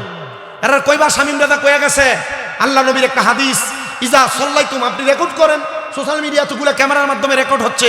আল্লাহ নবী বলেন ইজা সাল্লাইতুম আলাল মাইয়িতি ফাখলিসু লাহু দুআ, ইজা যখন সাল্লাইতুম তোমরা নামাজ আদায় করো আলাল মাইয়িতি মৃত ব্যক্তির জন্য, ফাখলিসু লাহু দুআ অতঃপর তার জন্য দোয়া করো। মৌলবী কো লাশ দিয়ে থাকা, যদি কোনো মৌলবী এখন থেকে বলে মরার পরে জানাজার পরে কোনো দোয়া নাই, লাশটারে খাপড়া দিয়ে ধরে কইবেন আমার মার জন্য আমি দোয়া করব, তোর বাবার কি? মা বাপ মরে গেছে দোয়া করবো আমার বাধা দেয়, কথা কয় না। মা বাপ মরে গেছে 60 দিন না করা বেদাত, 40 করা বেদাত, মানুষের খাওয়ানি বেদাত, তবে রাইন্দা ডেকটা তার মাদ্রাসা দিয়ে দিলে দা 60 দিন না 40 টেহাড়ি তারা দিয়ে দিলে এটা বড় জায়েজ। শয়তানের দল কোন এত করলাই শেয়ার হয় না গরিবরা।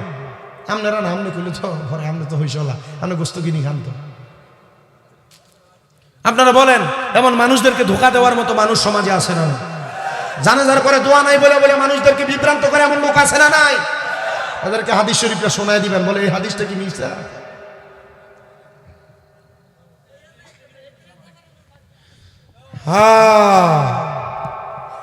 এই সমাজে আছে কিছু মানুষ রূপে হনুমান, কমে রূপের অভ্যাস নাকি তাদের মাঝে বিদ্যমান।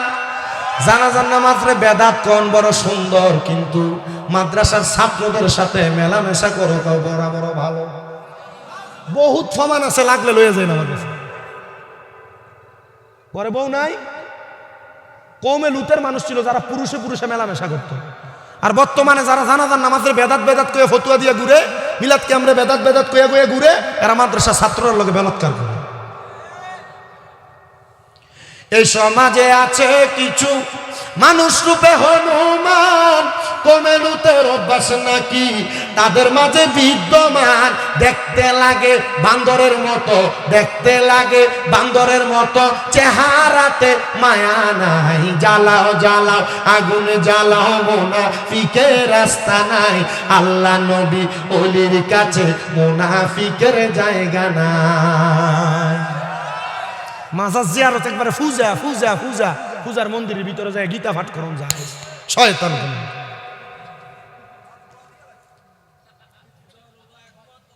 পূজার রোজা এড়িয়ে কইছি আমি, আপনার কি কষ্ট হইতেছে?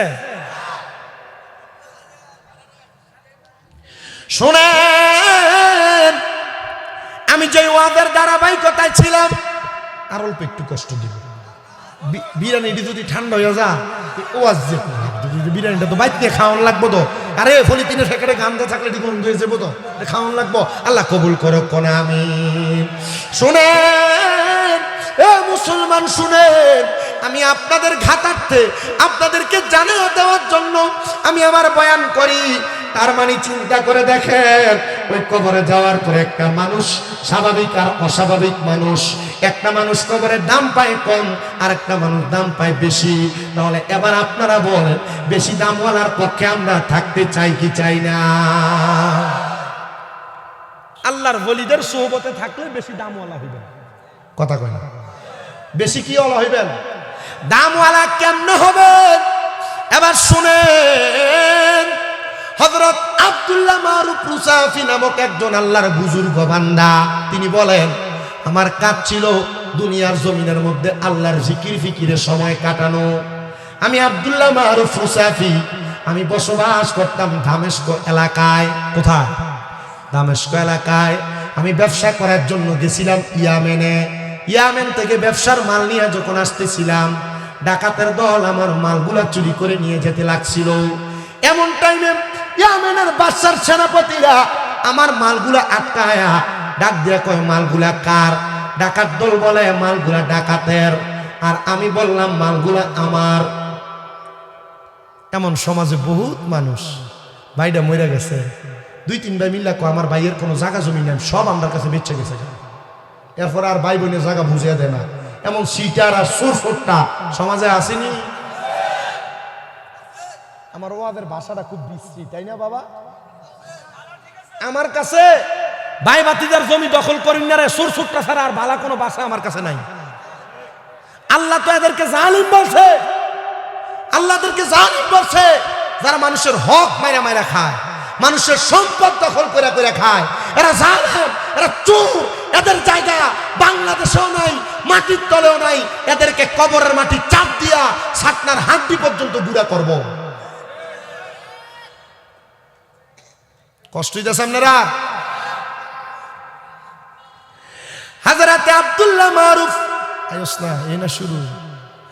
আব্দুল্লাহ মারুফ কারকি রহমতুল্লাহ আলাইহি ডাক দিয়া কয়, জগতের মানুষ তোমরা শোনো, আমি মালগুলা নিয়ে যাইতে লাগছিলাম, আমার ডাকাতের দলের আমার মালগুলা নিয়ে যাইতে লাগছে। ইয়ামেনের বাদশার সেনাপতিরা আমার মালগুলা আটকাইছে। ডাকাইতের সব মানুষ কয় মালগুলা তাদের। আমি বললাম মালগুলা আমার। তারা আমার জিজ্ঞেস করে, তোমার মালের মধ্যে কি কি আছে তুমি বলো। তিনি বলেন, ওই দিন আমি একসাথে যে মালামাল কিনে ঠাউগা, আমরা এটার কি দেখো লর্ডে মাল কিনে না, আমি ওই দিন আমার সব মালগুলা আমি লর্ডের মাধ্যমে ক্রয় করেছি। কিন্তু ডাকাত দল ডাক দিয়া কয়, তুমি বলো তোমার মালে কি আছে। তিনি বলেন, আমি আমার মালের বর্ণনা দিতে কম একটু দেরি হইল। তারা আমার মালের বর্ণনা না দিয়া নিজের সব মাল নিজেদের দাবি করলেন। দাবি করার পরে আমি আবার তাদেরকে বলতে লাগলাম, এই মালগুলা তাদের না, তোমরা মিথ্যা কথা বলবা না। তারা মিথ্যা কথা বলিলা মালগুলা তাদের দাবি করতে লাগলেন। এমন টাইমে বাদশার সেনাপতিরা আমাকে এবং ওই ডাকাত দলকে আটকাইলেন। আমি কেন আমার নিজের মালের বর্ণনা দিতে পারলাম না, আর তারা কেন আমার মালকে নিজের মাল দাবি করলো। দুই শ্রেণীর মানুষকে দুইটা জেলখানায় আটকাইলো। আমার জেলখানায় রাখার পরে তারা আমার কোনো খোঁজ খবরই নেয় নাই। একটানা 3 মাস পর্যন্ত আমার জেলে আটকায় রাখছে। কয় মাস? আচ্ছা, 3 মাস একটা মানুষ জেলে থাকলে কোনো খানাও দেওয়া হচ্ছে না, জুলুম তো। মানুষের মাল চুরি করা কি? আপনারা কথা বলেন না। মানুষের মাল চুরি করা, ওজনে কম দেওয়া, জোরে কন, ওজনে কম দেওয়া, ভাই বাতিদার জমি মাইরে খাওয়া, পরেরকে মিথ্যা কথা বলে তার টাকা পয়সা মাইরে দেওয়া, এটা কি জুলুম? এ জুলুম যারা করে, জুলুমকারীদেরকে আল্লাহর নবীর হাদিসে মুবারক কয়, আজ জুলমু জুলমাতু ইয়াউমাল কিয়ামা। কিয়ামতের দিন সবাই উঠবে এক জায়গায়, আর জুলুমকারীগুলো উঠবে অন্ধকার আরেক জায়গায়। কি জায়গায়? কথা কয় না। কোন জায়গায় উঠবে? আমি কই, আগামীকালকে ওয়াজ যত বক্তাই পর্যন্ত করছে সবাই টিনে। আমি এখন যেটি কইতেছি দেখবেন দোয়ান এই ডিলে কথা এই কইয়া গেছে যখন শোনা, এই তার উপরে ফর্স ওয়াজ ই তুই কইব একটু আপনি হিসাব মিলিয়ে দেখেন। শোনো বাবা, একটু অন্তরের কান লাগে শুনো। তিনি বলেন, একটানা 3 মাস জেলখানায় কোনো খানা নাই। 3 মাস পরে যখন আমি বের হই, আমি দেখলাম ডাকাত দলের সবগুলা লাচার হইয়া বের হইছে, কিন্তু আব্দুল্লাহ মারুফ কারকি সোজা সাপটা একটা সবল মানুষ হইয়া বের হইছে। তারা 3 মাস আনা খানা থাকার কারণে তারা সোজা হয়ে হাঁটতে পারে নাই। আর আমি একবারে সুন্দর সোজা সাপটা শরীর একবারে চিকন, আমি হেঁটে হেঁটে বের হচ্ছিলাম। আমি যখন বের হই, এমন টাইমে আমার অবস্থাটা মানুষ দেখতেছে, তারা গড়ামড়ি গড়িমসি করে করে বের হয়, আর আমি সুন্দর করে হেঁটে হেঁটে বের হই। প্রমাণ হয়ে গেছে কোনটা কার মাল। এবার আমাকে বাদশা ডাক দিয়া বলে, হে আব্দুল্লাহ মারুফ কারকি, এ মালগুলা তোমার। আর এই যারা ছিলেন ডাকাতের দল, তারা ডাকাত হওয়ার কারণে মালগুলা তাদের না। দেখো তারা মিথ্যা বলার কারণে গড়িমসি করতেছে, মাটিতে গড়াগড়ি করতেছে। যাও যাও যাও, আব্দুল্লাহ মারুফ কারকি তুমি এগুলা নিয়ে যাও। আব্দুল্লাহ মারুফ কারকি বলে, আমার কোনো খানা নাই, আমার কোনো কিছু নাই। আমার বাদশা প্রশ্ন করে, গো আব্দুল্লাহ মারুফ কারকি, তোমার যে কোনো খানা ছিল না, তাদেরও খানা ছিল না, তারা লাচার হয়ে গেছে, চলতে পারে না, তুমি কেমনে এত সবল সুস্থভাবে হাঁটো? তিনি বলে, ও ইয়ামেনের বাদশা, আমি তোমার রাজ কারাগারের মধ্যে যতদিন পর্যন্ত ছিলাম, আমার কোনো খাবার ছিল না ভাত, আমার কোনো খাবার ছিল না রুটি, আমার কোনো খাবার ছিল না দুনিয়ার কোনো খানা পেনা, আমার খানা ছিল আল্লাহ তাআলার জিকির। ওই কালিয়াপুরি আল্লাহ আল্লাহ কয়ে দাঁড়ায় দাঁড়ায় জিকির করলে মানুষ বন্ধ করে সেটা সেটাইনি, তুই বন্ধ হয়েছে। 3 মাস জেলখানায়। খানা কি? জিকির সবার খানা না, জিকির মুমিনের খানা। জিকির কার খানা? মুমিনের খানা। মুমিন খানা খেয়ে সুস্থ থাকে না, মুমিনের কলব সুস্থ থাকে জিকিরের মাধ্যমে। মারহাবা কয় না জোরে? আব্দুল্লাহ মারুফ কারকি, তুমি বলো রে, কার জিকির করলা, কার স্মরণ করলা? আব্দুল্লাহ মারুফ কারকি কয়, যে রব আমারে বাঁচিয়ে রাখছে, আমি সেই রবের জিকির করছি। গফুর গাফার নামে তোমার আল্লাহ, ও আল্লাহ, ও বলেন রহিম রহমান নামে তোমার আল্লাহ। আল্লাহ তুমি কাউরে রাখো গাছে তো লাতে মৌলা, কাউরে রাখো ভালা খানাই, বললেন কাউরে রাখো গাছে তো লাতে মৌলা, কাউরে রাখো ভালা খানাই, রহি মোরাহমান নামে আল্লাহ, ও আল্লাহ, বলো রহিম রহমান নামে তোমার আল্লাহ, ও আল্লাহ। আব্দুল্লাহ মারুফ কারকি কইল, ইয়ামেনের বাদশা, আমি দুনিয়ার কোনো মাল সামান চুরি করি নাই, আমার মাল সামান গুলা আমার। আমি 3 মাস বাইচা ছিলাম মাওলার জিকিরের মাধ্যমে। হযরত ইয়ামেনের বাদশা ডাক দিয়ে কয়, আব্দুল্লাহ মারুফ রুসাফি, তাহলে আপনি আমার কাছে আগমন করেন। সাথে সাথে উনি ওনার নিজের চেয়ারটা ছেড়ে দিলেন, নাইমা নিচে দাঁড়াইলেন, আর ডাক দিয়ে কয়, ওগো মারুফ রুসাফি, আপনি আমার চেয়ারটাতে বসেন। জোরে কোন নাম মারহাবা। আপনি আমার চেয়ারটাতে বসেন। বলে, কেন গো, আপনি কি ইয়ামেনের রাজত্ব পরিচালনা করবেন না? কয়, না না না, আমি রাজত্ব পরিচালনা করব না। বলে, কারণটাকে একটাবার আপনি আমারে জানান করে দেন না। বলে, অন্য কোনো কারণ না, একটাই মাত্র কারণ, আপনি এমন একজন খোদার বন্দেগী করেন, এমন একজন খোদার পথে চলেন, এমন একজন খোদার জিকির করেন, যেই খোদা আপনারে দুনিয়ার কোনো খানা ছাড়া এই খোদার স্মরণের মাধ্যমে আপনারে বাঁচায় রাখে। জান জান জান, আপনি ওই খোদা তাআলার ইবাদতে মশগুল থাইকা আমার এই রাজ্য ইয়ামেনটারে পরিচালনা করেন।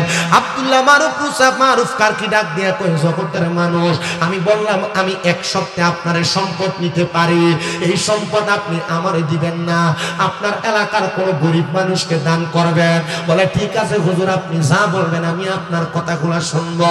বলে, যদি আপনি আমার কথাগুলো শুনবেন, তাহলে 1 সপ্তাহ আপনার রাজ ইবাদত খানার মধ্যে থাকবেন। এই 1 সপ্তাহ আপনি আপনার ইবাদত খানা থেকে বের হতে পারবেন না।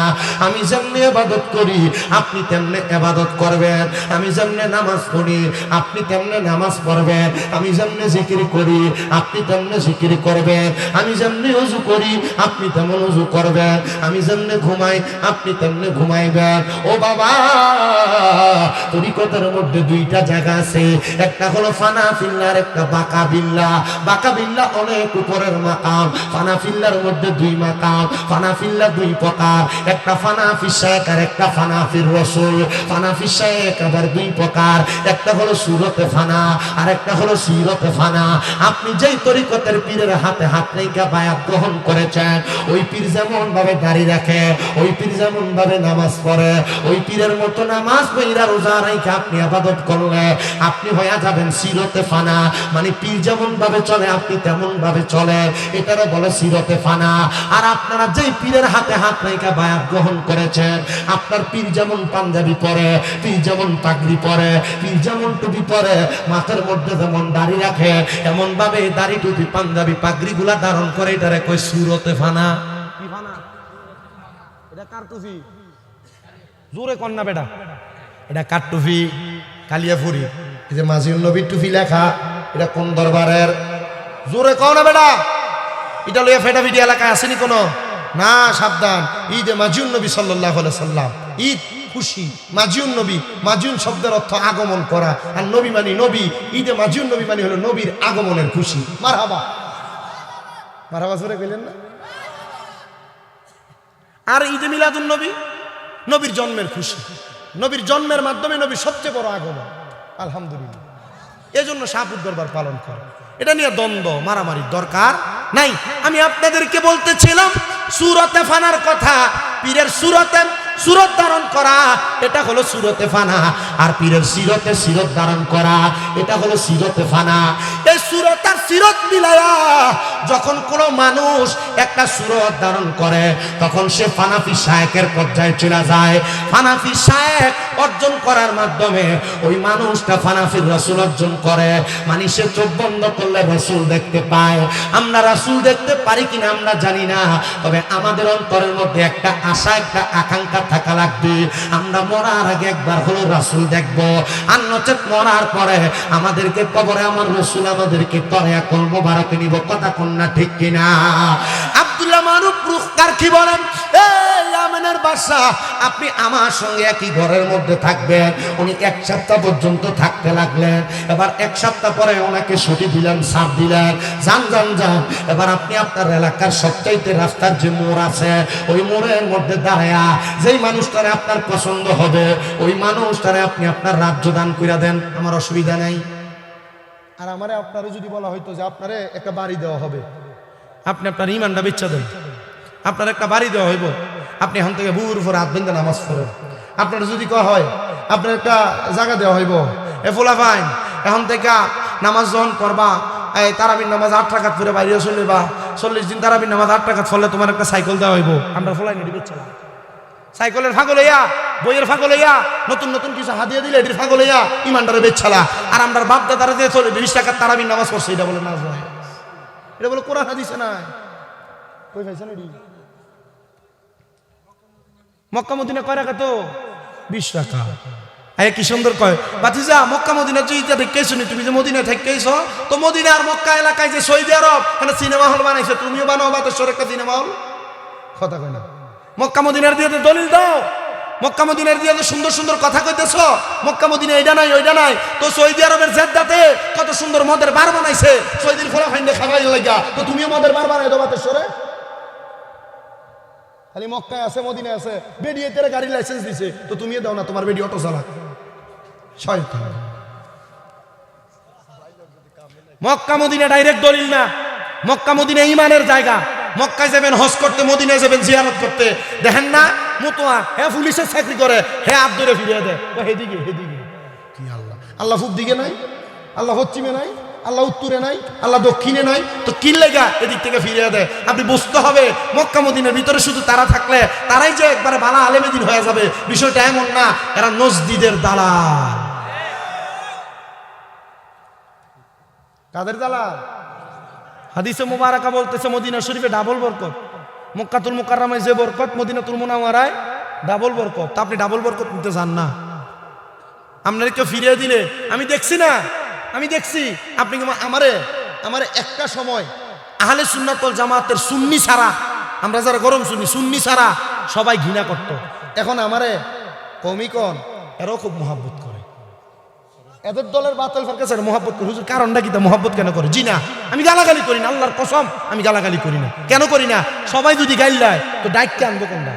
কথা কেনা বাপও ফিডে মাও ফিডে তো ঘরে আনবো কে? আমি এর লেগে গাইলেই না। আমি সুন্দর সাবলীল, আমি এ পর্যন্ত কোনো গালি দিছি? সাবলীল ভাষায় কথা বলছি। এ কথার মাধ্যমে আমি যার যার পরিচয় তুলে ধরছি।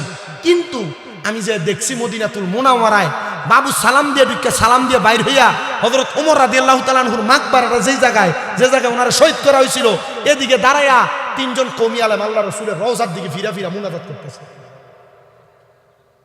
মারহাবা কর না কেন? প্রখ্যাত পরিচিত তিনজন আলেম। কারণ কি? তারা কি মদিনার নবীর দিকে চাইছে, নবীর কাছে চাইছে? না, তারা আল্লাহর কাছে চাইছে। তারা শুধু বলছে রাব্বে কারীম আল্লাহ আপনার রাসূলের উসিলায় জগৎ সংসার বানাইছেন, এই রাসূলের উসিলায় আমাদেরকে দেন, গুণ হইব। হ্যাঁ, তো মক্কার মদিনানি দলিল না কোরআন হাদিস দলিল? কোরআন হাদিস যেটা বলবে আমি সেটা মানব। বলে হুজুর আমরা যে এগুলা বলে তো বললে কি হইছে?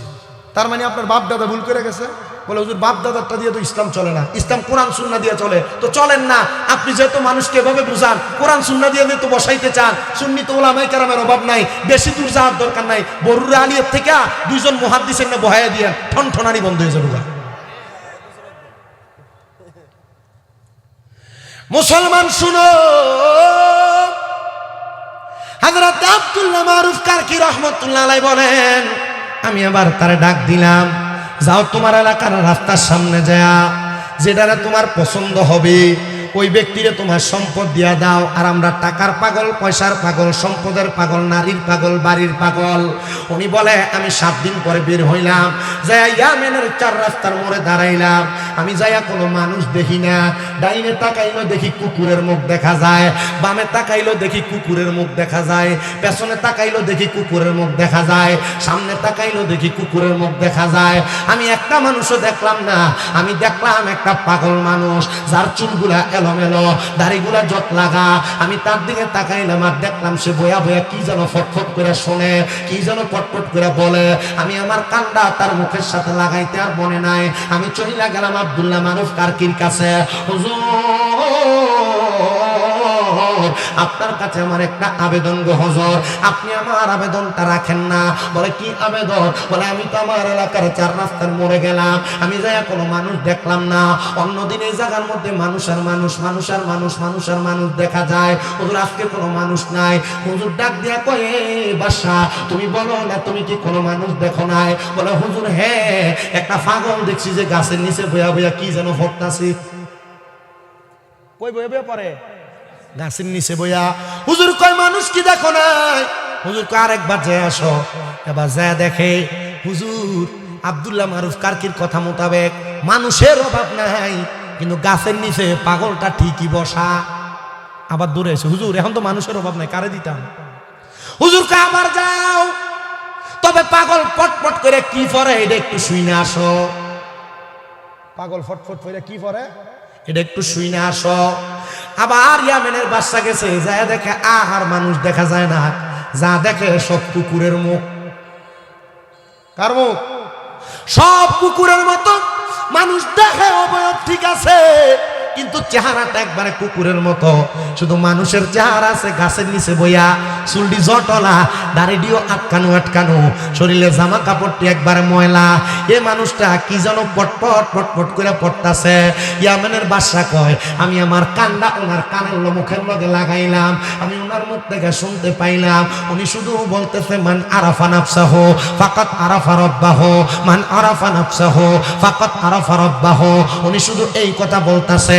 আমি এবার ওনার কথা ডাইসা আব্দুল্লাহ মারুফ কারকির কাছে বললাম, আব্দুল্লাহ মারুফ কারকি মানুষ তো দেখলাম না, যা দেখলাম সব কুকুরের মুখ দেখা যায়। হুজুর বলেন না আমি যা দেখলাম এই দেখাটা কি আমার সত্য নাকি? বলে দেখছো যা তা সত্য, তবে তুমি আমার একটা কথার জবাব দাও। জিনার মুখের মধ্যে কথা শুনলা, তিনি কি কয়? কয় তিনি শুধু কয় মান আরাফা নাফসাহু ফাকাদ আরাফা রাব্বাহু। তিনি শুধু এই কথা বইলা গেছে, এই কথা বইলা গেছে। বলে এই মানুষটা পাগল হইতে পারে পারে রে, তার যত সম্পদ আছে এই সম্পদগুলা গরিব দুঃখীর মাঝে বিলিয়ে দেয়। তুমি চাইলে তোমার সম্পদ তারে দান করতে পারো। ইয়ামেনের বাদশা কই দেরি করলাম না, পুরা রাজত্ব তারে দান করে দিলাম। দান করে দিয়া আমি বললাম, হুজুর আমার তো দুনিয়ার আর কোনো কাজকর্ম ভালো লাগে না, আপনি আপনার সোহবতে আমারে রাখেন। আল্লামা রুমি কয়, সোহবতে সালে তোরা সালে কোনাত, ভালো মানুষের সোহবতে থাকলে ভালো হইতে পারবা।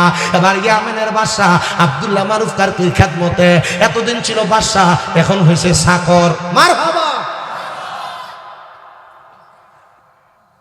ও তুমি নিজে বাদশা, নিজে কাজী, নিজের নৌকায় নিজে মাঝি, আরে সর্বগুণে ডাকি যারে আল্লাহ, বলেন সর্বগুণে ডাকি যারে আল্লাহ, দমে দমে জপরে মন আল্লাহ, বলেন দমে দমে জপরে মন আল্লাহ, দম থাকিতে বইল না মন আল্লাহ, বলেন দমে দমে জপরে মন আল্লাহ, দম থাকিতে বইল না মন আল্লাহ। হুজুরে কোন মারহাবা।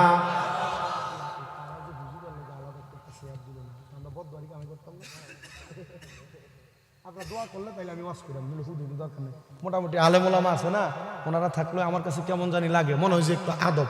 আমার উস্তাদে যেদিন আমাদেরকে দাখিল পরীক্ষা দিয়ে মাদ্রাসা থেকে ছুটি দেয়, তখন কইছিল আল আদাবু খায়রুম মিনাজ যাহাবি ওয়াল ফিদ্দাতি, আদব স্বর্ণরূপার থেকে উত্তম। স্বর্ণ যদি 2,70,000 টাকা বড়িও টিয়া দিয়ে কিনন যা, কিন্তু আদব কিনন যা না, বেদবরের রাস্তাঘাটে পাওয়া যায়। তা আমি ওলামায়ে কেরাম থাকলে আমার কাছে কেমন জানি একটু আনিজি লাগে। তো হুজুরা নিচে বয়ে থাকলে ওয়াজ করতো আমার কাছে একবারে কেমন জানি লাগে। তবু হুজুর আপনারা যদি বদদোয়া না দেন, আমার ওয়াজ শেষ, আমি গোছাই লেছি কথা শেষ করি। হ্যাঁ, একটু মোহাব্বতে কোন মারহাবা। ইয়ামেনের বাদশা তিনি বলেন, আমি ওনার খেদমতে চলে গেলাম। খেদমতে থাকার 3 দিনে তিনি ইয়ামেনের বাদশা গেছে, ইন্তেকাল করছে, মারা গেছে। মারা যাওয়ার পরে এলাকার মানুষ কয়, হাই রে, বাদশাই ছাইরা দিয়া চাকরের দায়িত্ব নিলেন, উনি কি যেন কি করলেন, তিনি এইটা কি করলেন আমরা বুঝলাম না। সবাই যখন ওনার জানাজা পড়লেন, দাফন করলেন, বাড়িতে যায় ঘুমানোর পরে সবাই স্বপ্ন দেখে ইয়ামেনের বাদশা সুন্দর একটা ফুলের বাগানের মধ্যে ঘুরতেছে। দৌড়াইয়া হযরত আব্দুল্লাহ মারুফ কারকিরে প্রশ্ন করে, হুজুর এটা তো বুঝতে পারলাম না, কাহিনীটা কি আপনি বলেন না? তিনি বলেন, অন্য কোনো ঘটনা না, ঘটনা হইল তিনি যে 7 দিন একটানা ইবাদত কইরা তিনার মাল সামান গুলা একটা পাগল মানুষকে বিলায়া দিছে গো। আর 3 দিন পর্যন্ত তার কলবটাকে পরিষ্কার করার জন্য হক্কানি একজন মাশায়েখের সোহবতে থাইকা তার জীবন পরিবর্তন করেছে আমার আল্লাহ তাআলা। আগের 7 দিনের পরের 3 দিনে 10 দিনের ইবাদতে এই বান্দাটারে জান্নাতের বাগানের মধ্যে জায়গা করে দিয়েছে।